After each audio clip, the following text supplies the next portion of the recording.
மிதுன ராசிக்காரங்களை பார்க்கும் பொழுது அவங்க வந்து ரொம்ப ஜென்யூன் கேரக்டராக இருப்பாங்க. அதாவது வந்து அதிகமாக கோவப்பட மாட்டாங்க, அதே மாதிரி அதிகமாக உணர்ச்சிப்பட மாட்டாங்க. எந்த நேரத்துலையும் ஏதாவது வந்து கழுவுற மீனில் நழுவுற மீன் அப்படின்னு சொல்லுவாங்க. ஸோ டென்ஷனே ஆக மாட்டாங்க மேக்சிமம். அந்த அளவுக்கு ஒரு ஸ்டேபிள் மைண்டாக இருப்பாங்க. எந்த சூழ்நிலையும் பார்த்துக்கலாம் அப்படின்ற ஒரு தைரியத்தோடு இருப்பாங்க. பொதுவாக 10ஆம் இடத்துக்கு சனி பகவான் வர்றது அந்த அளவுக்கு சாதகம் இல்லாத சூழல் அப்படின்னு சொல்லுவோம். அது வந்து கர்மச்சனி அப்படின்னு சொல்லுவோம். கர்மச்சனி என்ன பண்ணணும்னா தன்னுடைய தொழில் உத்தியோகம் என்ன பண்ணுவோம் அதில் தான் கொஞ்சம் பிரச்சனை பண்ணுவோம். என்னன்னா நம்ம என்னதான் கஷ்டப்பட்டு உழைச்சாலும் நமக்கான முன்னேற்றமும் நமக்கான அங்கீகாரமும் கிடைக்காம இருக்கும்.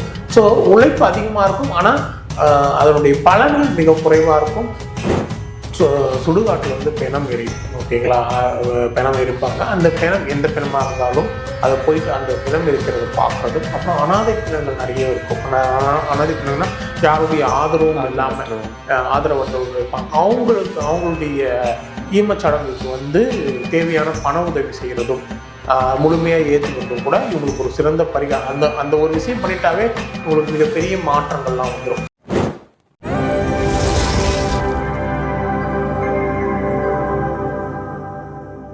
மிதுன ராசிக்காரங்களை பார்க்கும் பொழுது அவங்க வந்து ரொம்ப ஜென்யூன் கேரக்டராக இருப்பாங்க. அதாவது வந்து அதிகமாக கோவப்பட மாட்டாங்க, அதே மாதிரி அதிகமாக உணர்ச்சிப்பட மாட்டாங்க. எந்த நேரத்துலையும் ஏதாவது வந்து கழுவுற மீனில் நழுவுற மீன் அப்படின்னு சொல்லுவாங்க. ஸோ டென்ஷனே ஆக மாட்டாங்க மேக்சிமம். அந்த அளவுக்கு ஒரு ஸ்டேபிள் மைண்டாக இருப்பாங்க. எந்த சூழ்நிலையும் பார்த்துக்கலாம் அப்படின்ற ஒரு தைரியத்தோடு இருப்பாங்க. ஏன்னா அந்த புதனுடைய கேரக்டர் அந்த மாதிரி, ஓகேங்களா? அது கோபமே எந்த சூழ்நிலையும் கோவப்படாத ஒரு கிரகம் அப்படின்னு பார்த்தோம்னா புதன். எல்லா சூழ்நிலையும் கோவப்படுற கிரகம் அப்படின்னு பார்த்தோம்னா அதுக்கு எதிரியான செவ்வாய் பகவான், ஓகேங்களா? அப்படி பார்க்கும் பொழுது இப்போ இந்த மிதுன ராசிக்காரங்களுக்கு சனி பகவான் இவ்வளவு நாள் வந்து 9ஆம் இடத்துல சஞ்சரிச்சிருந்தாங்க. 9ஆம் இடத்துல சஞ்சரிக்கும் போது என்ன பண்ணுவார் சனி பகவான் அப்படின்னு பார்த்தா தந்தையோட உடல்நிலை, அதாவது அவங்களுக்கு அஷ்டம சனி முடிஞ்சிருக்கும். அஷ்டம சனி முடிஞ்சு அஷ்டம சனியில் வந்த தடைகள் பிரச்சனைகள் எல்லாமே நீங்கி இருக்கும். எல்லா வகையிலும் ஒரு நல்ல மாற்றங்கள் முன்னேற்றங்கள் வந்திருக்கும். இருந்தாலும் தந்தையோட உடல்நிலை பாதிப்புகள் கொடுத்துருக்கும், தந்தையோட கருத்து வேறுபாடுகள் கொடுத்துருக்கும். அதே நேரத்தில் பிதுர் வழி சொத்து, அந்த மாதிரி அப்பா தந்தை வழி சொத்துலாம் இருக்குன்னா அதில் பிரச்சனைகள் கொடுக்கும். ஸோ இந்த மாதிரியான விஷயங்களை பண்ணியிருக்கோம். அதே நேரத்தில் அதான் வெளிநாடு தொடர்பான விஷயங்கள், அந்த விஷயங்கள்லாம் சக்ஸஸ்ஃபுல்லாக முடிஞ்சிருக்கும். ஸோ இப்போ சனி பகவான் இந்த மாதிரிலாம் இருந்த சனி பகவான் இப்போ 10ஆம் இடத்துக்கு வராரு. பொதுவாக 10ஆம் இடத்துக்கு சனி பகவான் வர்றது அந்த அளவுக்கு சாதகம் இல்லாத சூழல் அப்படின்னு சொல்லுவோம். அது வந்து கர்மச்சனி அப்படின்னு சொல்லுவோம். கர்மச்சனி என்ன பண்ணணும்னா தன்னுடைய தொழில் உத்தியோகம் என்ன பண்ணுவோம் அதில் தான் கொஞ்சம் பிரச்சனை பண்ணுவோம். என்னன்னா நம்ம என்னதான் கஷ்டப்பட்டு உழைச்சாலும் நமக்கான முன்னேற்றமும் நமக்கான அங்கீகாரமும் கிடைக்காம இருக்கும். ஸோ உழைப்பு அதிகமாக இருக்கும், ஆனால் அதனுடைய பலன்கள் மிக குறைவாக இருக்கும். பதவி உயர்வுனா அது தாமதமாகக்கூடிய சூழல், சம்பள உயர்வு அதுவும் தாமதமாகக்கூடிய சூழல், இந்த மாதிரி கொடுத்துருக்கோம். எப்பயுமே ஒரு ஒர்க் ப்ரெஷர் இருந்துகிட்டே இருக்கும். அதே மாதிரி ஒரு பய உணர்வு, அதாவது இந்த வேலை நிலைக்குமா நிலைக்காதா இப்படின்ற ஒரு மன பிரச்சனைகள், அது தொடர்பான சின்ன சின்ன பிரச்சனைகள் வந்துட்டே இருக்கும். ஸோ அதனால இந்த காலகட்டத்தில் பார்த்தோன்னா கொஞ்சம் நம்ம கவனமாக இருக்க வேண்டிய காலகட்டம். எந்த விஷயத்தையும் பிளான் பண்ணி பண்ணணும், எந்த விஷயம் காலதாமதம். அதாவது பொதுவாகவே சனியுடைய விஷயம் அப்படின்னு என்னன்னு பார்த்தோம்னா எதுலையுமே கொஞ்சம் டிலே பண்ணுறது, ஓகேங்களா? ஸோ அந்த மாதிரி அந்த டிலேவை நீங்கள் உங்களை நம்பி ஒரு ஒர்க்கை கொடுக்குறாங்கன்னா அதில் சின்ன தடைகள் வரலாம், அதில் டிலே ஆக வாய்ப்பு, அதெல்லாம் இல்லாமல் கரெக்டாக நீங்கள் அதை செய்யணும். சில பேருக்கு இந்த நேரத்தில் என்ன ஆகும் அப்படின்னா ஆஃபீஸ்க்கு வந்து லேட்டாக போகிறதே ஒரு பிரச்சனையாக மாறும். ஸோ அந்த விஷயத்தெல்லாம் நீங்கள் கரெக்ட் பண்ணிட்டு உங்கள் வேலை என்னவோ அந்த வேலையில் பர்ஃபெக்டாக இருந்தாவே உங்களுக்கு இந்த 10ஆம் இட சனியால் பெரிய அளவு பிரச்சனை இருக்காதுங்க. எல்லா வகையிலும் ஒரு நல்ல மாற்றம் நிச்சயம். அதாவது வந்து நம்ம எந்த வேலை செய்கிறோமோ அந்த வேலையில் கவனமாகவும் அதில் வந்து எந்த தாமதமும் இல்லாமல் நம்ம செய்கிற வேலையை பர்ஃபெக்டாக செஞ்சாவே உங்களுக்கு தேவையற்ற பிரச்சனை இந்த காலகட்டத்தில் தவிர்க்கலாம். எந்த விஷயத்துலையும் கொஞ்சம் நீங்கள் கவலைப்பட வேண்டாம். எல்லா விஷயமும் உங்களுக்கு பெரிய, அதாவது வந்து சனி வந்து 12ஆம் இடத்துக்கு தேவையற்ற வீண் விரயங்கள் எல்லாம் குறையும். எல்லா வகையிலுமே ஒரு நல்ல மாற்றங்கள் முன்னேற்றங்களை கொடுக்கக்கூடிய காலகட்டமாக தான் இந்த சனி பெயர்ச்சி இந்த மிதுன ராசிக்காரர்கள் இருக்க போதுங்க. வியாபாரிகளுக்கு அப்படின்னு பார்த்தீங்கன்னா வியாபாரத்தில் புதிய முயற்சிகள் பண்ணீங்கன்னா அதில் கொஞ்சம் கவனமாக இருக்கணும். புதிய முயற்சிகள் பண்ணும் பொழுது அது நீங்கள் அதில் வரக்கூடிய இது வந்து டிலே வர்றதுக்கான வாய்ப்புகள் உண்டு. அதனால வந்து புதிய முயற்சிகள் பண்ணலாம், ஆனால் உடனடியான பலனை நீங்கள் எதிர்பார்க்க முடியாது. பொறுமையாக இருக்க வேண்டியது அவசியமாக இருக்குது. அதே மாதிரி திட்டமிடல் ரொம்ப கவனமாக இருக்கணும். அது நடக்கும் அப்படின்னு நீங்கள் இது பண்ணக்கூடாது. சரி பிரச்சனை வந்த பின்னாடி நம்ம லேட் பண்ணிக்கலாம் அப்படின்லாம் நினைக்கக்கூடாது. முன்னாடி பிளான் பண்ணி வச்சுட்டு நீங்கள் அதை ப்ரொசீட் பண்ணணும். இடத்துல உத்தியோகத்தில் இருக்கிறவங்க உயரதிகாரிகளோ சக ஊழியர்களோ அவங்கள மதித்து நடக்கணும். அதே நேரத்தில் எந்த விஷயத்திலையும் கொஞ்சம் கவனமாக இருக்கணும். எதுலையுமே காலதாமத்தை இந்த காலகட்டத்தில் நீங்கள் தவிர்க்க வேண்டியது அவசியம். பிளானிங் ரொம்ப ரொம்ப ரொம்ப முக்கியமாக இருக்குது. மாணவர்களுக்கு அப்படின்னு பார்த்தோம்னா, நான் இன்னைக்கு படிச்சுக்கலாம் நாளைக்கு படிச்சுக்கலாம் அப்படின்னு தள்ளி போடுறதை விட்டுட்டு அன்னைக்கு பாடங்கள் அன்னைக்கே படிக்கணும். அதே மாதிரி ஹெல்த்தை வந்து நல்லா வச்சுக்கணும். இந்த மாதிரி பண்ணுறதும் ஆசிரியர் என்ன சொல்றாங்களோ அதை கேட்டு நடக்கிறதும் இவங்களுக்கு ஒரு மிகப்பெரிய நன்மைகள் இருக்கும். தேவையில்லாத நட்பில இருந்து விலகி இருக்கணுங்க.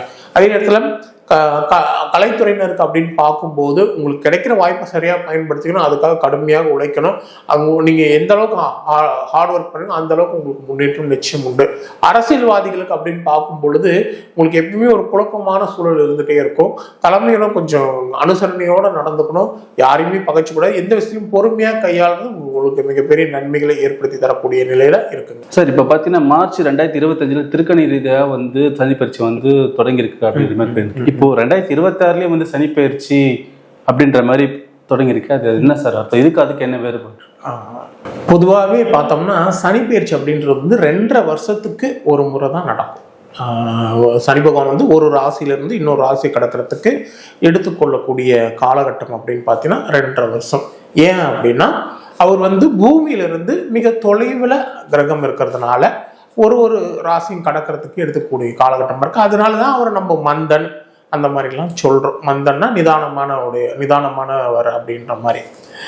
இப்போ பார்த்தோம்னா ஒரு ரீசெண்டா ஒரு சில நேரங்கள் இப்போ மட்டும் இதுக்கு முன்னாடி வந்து இந்த கொரோனா காலத்துல சனி பயிற்சியில கொஞ்சம் டிலே வந்தது. எப்படின்னா பஞ்சாங்கம் ரீதியாக 2 வகையான சனி பயிற்சி இருக்குங்க. ஒன்று வாக்கிய பஞ்சாங்கம், இன்னொன்று திருக்கணித பஞ்சாங்கம்.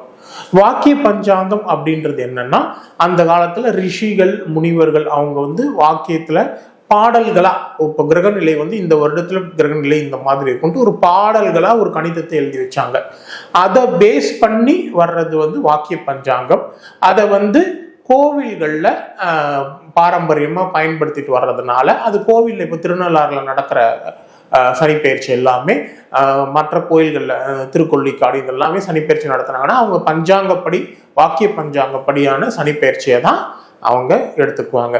திருக்கணிதம் அப்படின்னா என்னன்னா அதாவது வந்து சயின்டிஃபிக்கா அதாவது வந்து அந்த காலத்துல கோள்களை வந்து இந்த மாதிரிலாம் இருக்குன்னு சொல்லிட்டு ஒரு கணித முறையை கொண்டு வந்தாங்க. அதுக்கப்புறம் கண்களால் பார்த்து ஓகேவா கண்களால் ஒரு டெலஸ்கோப் இந்த மாதிரி சயின்டிஃபிக்காக அனலைஸ் பண்ணி அதுக்கப்புறம் ஒவ்வொரு கிரக நிலையும் எந்தெந்த இடத்துல இருக்குது அப்படின்ற மாதிரி ஒரு கால்குலேஷனை கொண்டு வந்து அதன் மூலம் கொண்டு வந்ததுதான் திருக்கணிதம். இது வந்து திருத்தப்பட்ட கணிதம் அப்படின்னு சொல்லுவாங்க. திருஷ்டியால் அதாவது கண்களால் பார்த்து திருத்தப்பட்ட கணிதம் அப்படின்னு சொல்லுவாங்க. ஓகேங்களா? ஸோ இது வந்து திருக்கணித முறை. ஸோ இப்போ பார்த்தோம்னா சனிப்பெயர்ச்சி அப்படின்றது வந்து ஏற்கனவே நடந்துடுச்சா இல்லை இப்போதான் நடக்க போதான்னு நிறைய பேருக்கு குழப்பம் இருக்கும். நீங்க கோவில்ல இந்த பஞ்சாங்கத்தை பயன்படுத்தினாலும் நம்ம பலன்கள் வச்சு பார்க்கும் பொழுது திருக்கணிதம் படியான பலன்கள் வந்து ரொம்ப துல்லியமா இருக்கும்.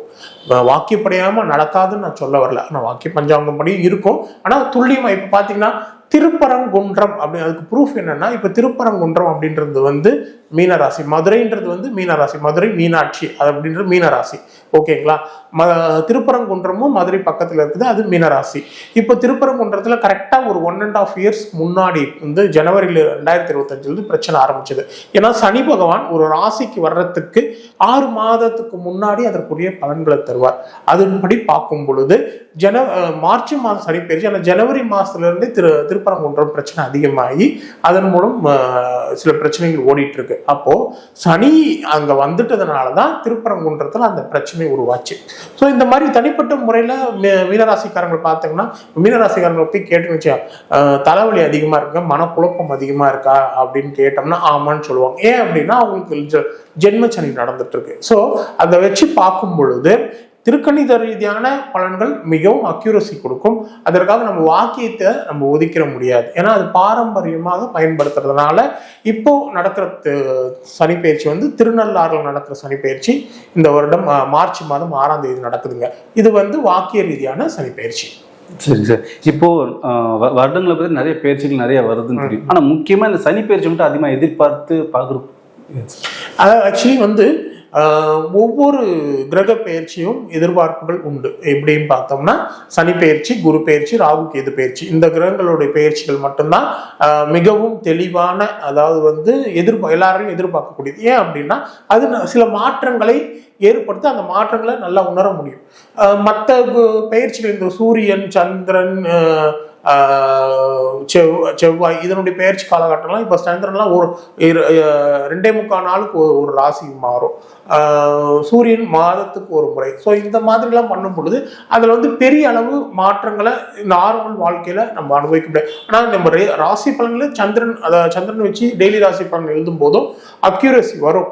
பட் வந்து அதிகமாக எதிர்பார்க்கக்கூடியது அப்படின்னு பார்த்தோன்னா இந்த பயிற்சிகள் தான். அதில் சனி பயிற்சி ஏன் சார் அதிகமாக பார்க்குறோம் அப்படின்னா, அது ஒரு ராசியில் 2.5 வருஷம் இருக்கிறதுனால அதனுடைய நன்மையோ தீமையோ நீண்ட காலம் நீடிக்குது. அதனுடைய வழி அதிகமாக இருக்கும், இல்லை அதனால் வரக்கூடிய நன்மைகள் ரொம்ப அதிகமாக இருக்கும். அதனால தான் இந்த சனி பயிற்சியை மக்கள் ரொம்ப எதிர்பார்க்குறாங்க. இவங்களுக்கான பரிகாரங்கள் என்னென்ன சார்? இவங்களுக்கான பரிகாரம் அப்படின்னு நம்ம பார்க்கும் பொழுது, சுடுகாட்டில் வந்து பிணம் எரியும். ஓகேங்களா, பிணம் எரிப்பாங்க. அந்த பிணம் எந்த பிணமாக இருந்தாலும் அதை போயிட்டு அந்த பிணம் இருக்கிறத பார்க்குறதும், அப்புறம் அனாதை பிணங்கள் நிறைய இருக்கும்.